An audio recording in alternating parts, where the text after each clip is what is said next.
K Chesterton began his writing career defending religion against atheism and agnosticism of the time. He argued that doubt gets us nowhere, that religion makes us joyful about things that matter, while the new philosophies make us sad about things that don't matter. Soon he was defending not just religion in general, but Christianity, as opposed to all other religions and irreligions. He argued that the Apostles' Creed was the source of the greatest sanity in the world. Other religions not only do not offer the strength and comfort and meaning of Christianity, they do not offer the fierce joy of Christ. Christianity, he said, even when watered down, is hot enough to boil all modern society to rags. But Chesterton noticed that much of modern society was derived from a liberalized and Protestantized Christianity that had fallen far from its origins. Ultimately, Chesterton returned to those origins. He became a Roman Catholic and ended up defending the Catholic Church against the whole world. He called his conversion the chief event of his life. And yet, when he defended the church, he did not like to talk about his own personal experience because he felt that that made the faith look too small. He claimed it was the universal truth, and therefore he wished to defend it as such, speaking in universals by showing how it was true for everybody and not just himself. But explaining why the truth is true is a huge task because it means talking about everything. But that's the way it should be. As Chesterton says, a man is not really convinced of a philosophic theory when he finds that something proves it. He's only really convinced when he finds that everything proves it. Still, it does not make it any easier to explain or defend. The difficulty of explaining why I am a Catholic is that there are 10,000 reasons, all amounting to one reason: that Catholicism is true. I could write 10,000 separate sentences, each beginning with the words, "The Catholic Church is the only thing that..." As for instance, "The Catholic Church is the only thing in which the superior cannot be superior, in the sense of supercilious." 10,000 reasons, he says, and he starts with that one. The church is the only thing in which the superior cannot be superior in the sense of supercilious. Okay? All right, that's a good one. It's just not the one I would have started with. What it means is this. The church is of a higher nature than the world. It is, in fact, better than anything in the world. It's heavenly. It informs every other kind of knowledge. It gives an eternal perspective to every other discipline. It holds the keys. It bestows blessings over everything and everyone, over babies when they're baptized, over men and women when they're married, over the dead when they're buried. Only a superior thing can bestow a blessing. But the church can never act superior. That's what supercilious means, acting superior, acting with arrogance. The church cannot do this. It can never puff itself up and look disdainfully on the rest of the world. On the contrary, the church, like Christ, lays itself down for the rest of the world. The church serves the poor, elevating them like kings. The church seeks the outcasts that have been chased away by everyone else. The church looks after the small things, the weak things. It brings knowledge and education the way light is brought into the darkness. But at the same time, it brings charity and humility and sacrifice to a world that is hateful and selfish and prideful and supercilious. Though the church is the highest thing in the world, it must act like the lowest. And this is what Jesus meant when he said, "The first shall be last and the last shall be first. The greatest among you must be your servant." Let's hear another of the 10,000 reasons. The Catholic Church is the only thing that really prevents a sin from being a secret. Okay, that's a good one too. I might not have picked it as the second one. The church is the only thing that prevents a sin from being a secret. Okay, this is a good one. The church is the only thing in the world that calls sin what it is, sin. It does not explain away sin or dismiss sin or deny sin. It faces sin. It requires us to admit our sin, to confess our sin. And if we do not confess it, it destroys us. If we keep sin a secret, it keeps on doing its deadly deeds in the dark. If we do not confess our personal sins, we fall farther and farther away from God until we deny Him altogether. When we rationalize our behavior, when we justify our misdeeds, we in effect replace God with ourselves. We've thrown out God's rules and replaced them with our own. But by turning around and facing God again, by confessing our sins and acknowledging our faults, by telling our secrets to our confessor, we enter back into communion with our Creator. And what is true for the individual is true for the whole society. When a whole society denies its sin, when it tries, for instance, to claim that homosexual behavior or the slaughter of unborn babies or the neglect of the poor is perfectly acceptable, then the whole society destroys itself. It sinks into dark, and eventually disappears. Chesterton says that a whole people has a soul just as an individual does. And a whole people can repent just as an individual can. As Catholics, we have to be the conscience of a society that's turned away from God. We have to be that voice that keeps telling the world to turn back and confess its sins. As the prophet Isaiah says, "Seek the Lord while He may be found." Okay, that's 2 reasons. We still have several thousand to go. The Catholic Church is the only thing that frees a man from the degrading slavery of being a child of his age. Now, that's more like it. I'm surprised he didn't start with that one. The Catholic Church is the only thing that frees a man from the degrading slavery of being a child of his age. The way of Christ and the way of the world are diametrically opposed. When we follow Christ, we're going against the way of the world. For Chesterton, this is liberating. To be caught up in the way of the world is to be a slave to fads, to fashions, to trendy ideas that always fall, always fail, always flee. The church is not burdened by fashion, and fashion is a burden. It's a beast that is insatiable and never satisfied. It's always changing. But Jesus Christ is the same yesterday, today, and forever. To be a child of the age is, as Chesterton says, degrading. But to transcend the age is exhilarating. It's an act of dignity to defy the fads. As Chesterton says, a dead thing can go with the stream, only a living thing can go against it. The Catholic Church is the only thing that talks as if it were the truth, as if it were a real messenger, refusing to tamper with a real message.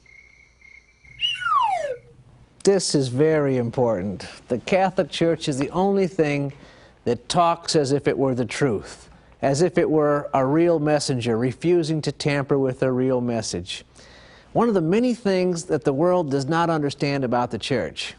Now, 2 of the many things that the world does not understand about the Church is that it speaks its message with authority and that it cannot tamper with its message. It cannot change the truth.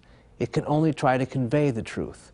That's why Pope Paul VI could not issue an encyclical approving contraception. He could only uphold the truth that had been passed along to him by the authority of the Church, authorized by the author of life himself.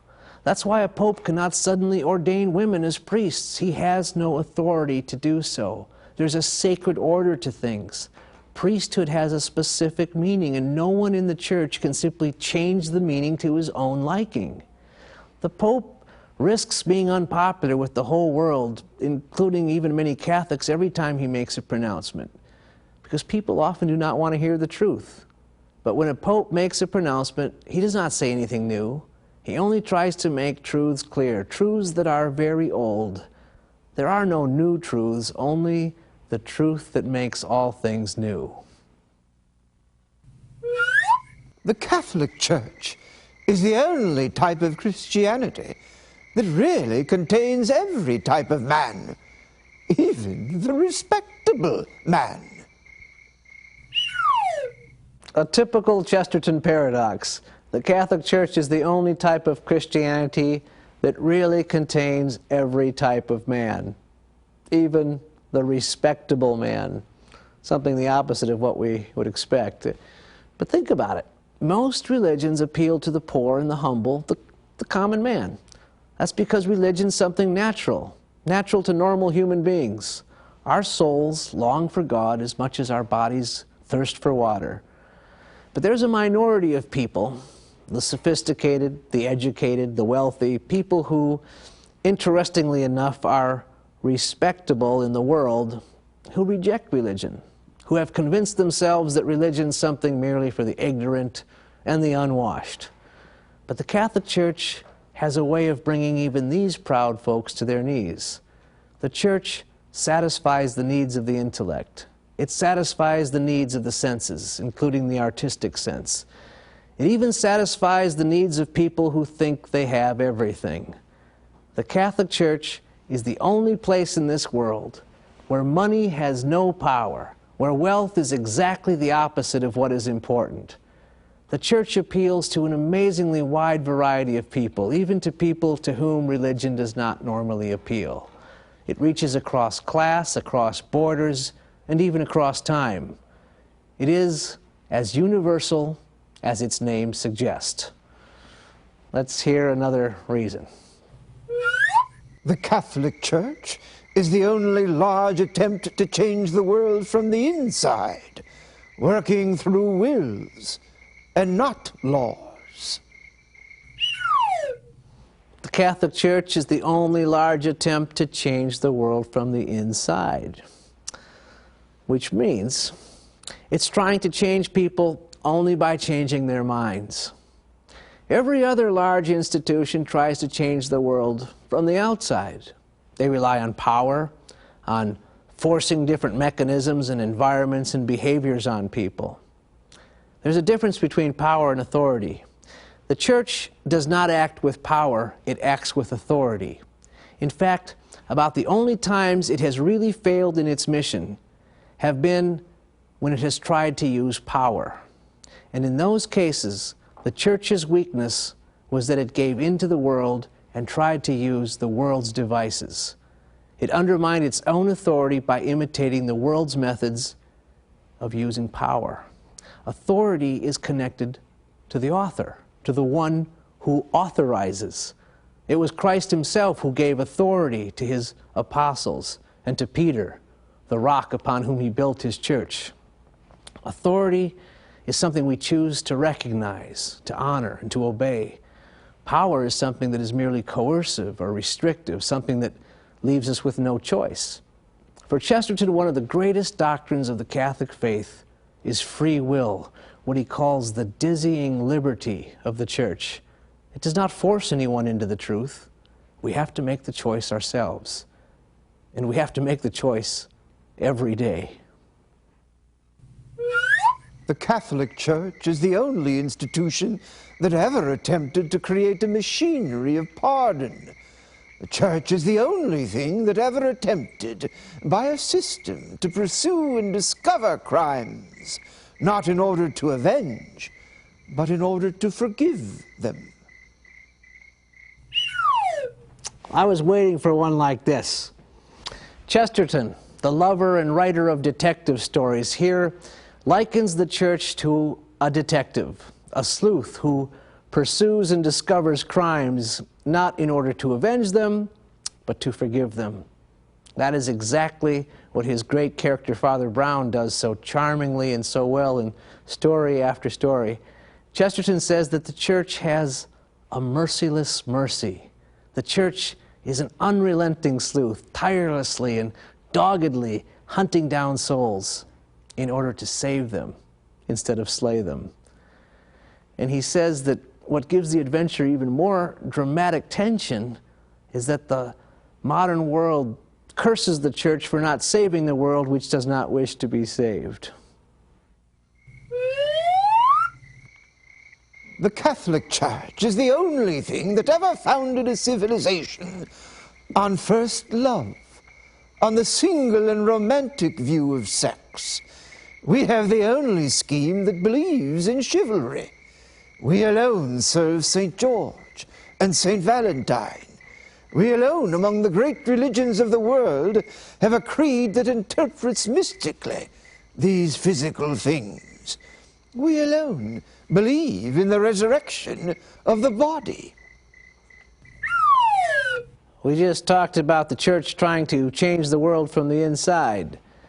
But we also have to admit that the church has already changed the world. We've forgotten that our civilization is based on the church's teachings. Not only its laws, but its everyday life. The high view of marriage and the family, the proper respect of the body, the role of chivalry.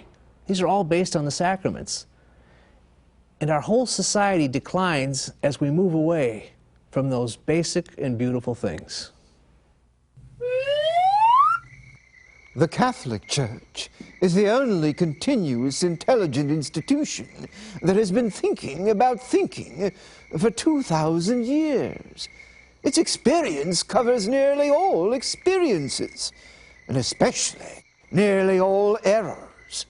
The Church makes itself responsible for warning her people against all the blind alleys and dead ends and roads that lead to destruction. She dogmatically defends humanity from its worst foes, from those devouring monsters of the old mistakes. There is no other corporate mind in the world that is on the watch to prevent minds from going wrong. The policeman comes too late when he tries to prevent men from going wrong. The doctor comes too late, for he only comes to lock up a madman, not to advise a sane man on how not to go mad. And all other sects and schools are inadequate for the purpose. This is not because each of them may not contain a truth, but precisely because each of them does contain a truth, and it is content to contain a truth. None of the others really pretend to contain the truth. None of the others, that is, really pretends to be looking out in all directions at once. You see, the Church is not merely armed against the heresies of the past, or even of the present, but equally against those of the future that may be the exact opposite of those of the present. I can't add anything to that. The Catholic Church is the only philosophy operating from first principles and not from fashionable prejudices. First principles. Now this would have been a good one to start with. First principles, after all. Could there be a better place to start? Chesterton is a great defender of the faith, and one of the reasons is that he's so reasonable. He knows how to use the tool of reason, but the tool has its limits, especially in today's intellectual confusion where people are unable to grasp the abstract concept of first principles. A first principle means the thing with which thought has to start, since it must start with something. A first principle is a thing which cannot be proved and need not be proved, either because it's self-evident or it's accepted by most everyone. In other words, it's something like common sense. Chesterton claims that the Catholic Church is the only philosophy operating from first principles. For instance, we could use first principles to establish the basis of one of the fundamental doctrines of the faith, which is the fall of man.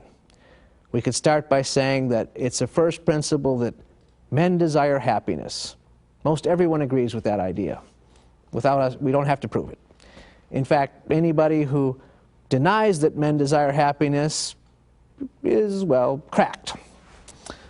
If we grant as a first principle that men desire happiness, we can go on from there to examine the curious manner in which they fail to get happiness. And then by referring to experience and reason, we can show the soundness of the doctrine of the fall. And from there, we can continue to the subsequent ideas of redemption and revelation. And then we could consider the record of that revelation and what it said, and in what sense it should be taken. Very systematically, we could make the whole case for the truth of the Catholic faith.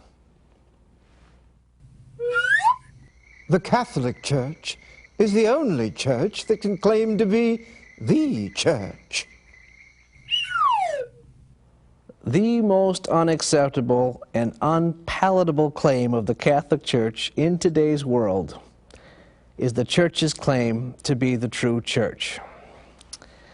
K Chesterton is one of the great ecumenical writers. He's admired by Catholics, Protestants, and even non-Christians because of his goodness and his truthfulness and his unconquerable joy. He's very fair to other faiths. He acknowledges that many Protestant sects have had their own saints and prophets and provided a living and inspiring faith for their adherents.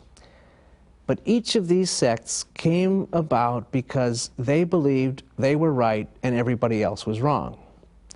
In the end, their ultimate claim has to be weighed against the claim of the Catholic Church, the one that they broke away from.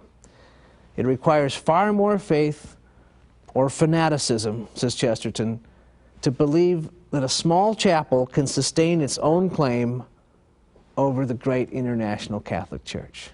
And as a matter of fact, most of the Protestant sects, which arose out of the claim that they were right and everybody else was wrong, gradually retreated into the stance that nobody is completely right and everybody is probably a little wrong. And this led to the position taken by modern philosophy, that everybody is equally wrong. The rise of Protestantism led directly to the fall of Protestantism. The Catholic Church is the only practice that is not only right, but right where everything else is wrong. Right where everything else is wrong. This is a grand claim indeed. But the Catholic Church brings us the honesty of the confessional when the rest of the world soothes itself with the lies of psychology.